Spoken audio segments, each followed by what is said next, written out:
నీ పేరేంటమ్మా? సౌందర్య సార్. సౌందర్య. ఏమ్మా సౌందర్య, ఏం చేస్తున్నావు చెప్పు. సార్, పేషెంట్ రాగానే పేషెంట్ కి ఒక ఆబా అనే నంబర్ ని క్రియేట్ చేస్తాం సార్. సంజీవిని ప్రాజెక్ట్ కింద ఆబాని ఫిక్స్ వాళ్ళకి అనుసంధానం చేస్తాం సార్. ఇలా కార్డ్ ఒకటి తయారవుతుంది సార్ ప్రతి పేషెంట్ కి. ఇప్పుడు ఈ పేషెంట్ ఇప్పుడు ఆబా కార్డ్ ఇంత మునుపు ఉంటే దానికి ఇంటిగ్రేట్ చేస్తారా? అవును sir. Health X Sanjeevini platform కింద వాళ్ళని ఇంటిగ్రేట్ చేస్తాం సార్. ఆబా ఉన్నా ఆల్రెడీ వాళ్ళకి ఆబా ఉన్నా కూడా ఇక్కడ మన దగ్గర ఉండే కార్డు మన దగ్గర ఏమి ఇంతవరకు రికార్డ్స్ ఏం లేవా? లేదు సార్. ఇప్పుడు జనాలకి మనము ఇస్తున్నాము సార్. కార్డు ఇస్తున్నామమ్మా. మన దగ్గర ఇంతకుముందు పాత ఉంటాయి సార్, డిజిటల్ అవన్నీ అవి కూడా ఇంటిగ్రేట్ చేయాలి కదా? ఉంటాయి సార్. కానీ దాన్ని మన సంజీవిని ప్రాజెక్ట్ కింద దాన్ని మనము అనుసంధానం చేస్తే మనకు వస్తుంది సార్. అది కూడా చేస్తారు, చేసుకుంటారు. ఇంకా పూర్తిగా అది కూడా చేస్తున్నాం సార్. కంప్లీట్ గా చేసి వాళ్ళకి ఒక కార్డు కూడా మనం చేస్తున్నాం. ఇప్పుడు చేసిన తర్వాత పేషెంట్ రాగానే అమ్మ మీ ఆధార్ కార్డుకి లింక్ అయిన మొబైల్ నంబర్ చెప్పగలుగుతారా?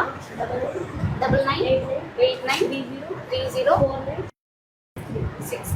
ఈ నంబర్కి ఒక ఓటీపీ వస్తుంది మా sir. Single time registration sir. మళ్ళీ ఓటీపీ వచ్చిందా?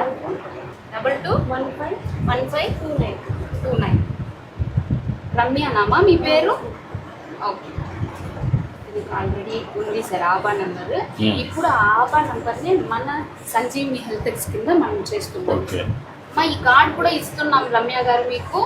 ఎప్పుడు పిహెచ్సికి రాగానే లేకపోతే గవర్నమెంట్ హాస్పిటల్ మీరు ఎక్కడికి వెళ్ళినా కానీ ఈ కార్డ్ తీసుకెళ్తే మీకు బాగా ఉపయోగకరంగా ఉంటుంది. ఈ కార్డు వల్ల లాభాలు చెప్తానమ్మా. దీంట్లో టోల్ ఫ్రీ నంబర్ అనేది ఒకటి ఉంటుంది అనమాట. మీరు డైరెక్ట్గా ఇక్కడికి రాకముందు ఈ టోల్ ఫ్రీ నంబర్ ఫోన్ చేశారంటే కుప్పం టాటా డిఐఎన్సి వాళ్ళు అక్కడ ఉండే కమాండ్ సెంటర్ సంజీవిని వాళ్ళు మీకు అపాయింట్మెంట్ బుక్ చేస్తారు. సో దట్ మీరు ఇక్కడ టైం సేవ్ చేసుకొని డాక్టర్ని త్వరగా చూడొచ్చు అనమాట.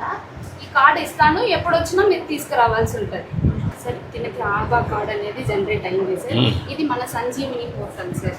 మనం హెల్త్ డిపార్ట్మెంట్లో యూజ్ చేస్తున్న పోర్టల్ సార్. ఇక్కడ డిస్ప్లే అవుతుంది సార్. ఇప్పుడు తనకి మనము hospital appointment, vital signs check చేసుకోవడానికి ప్రీవియస్ డాక్యుమెంట్స్ ఏదైనా ఉంటే మొత్తం మనం ఇక్కడే చూసుకోవాలి. So that email government hospital, Chittoor government హాస్పిటల్కి వెళ్తే ఇక్కడ ఏం ట్రీట్మెంట్ ఇచ్చారో నాకు తెలీదు అనడానికి ఉంటుంది సార్.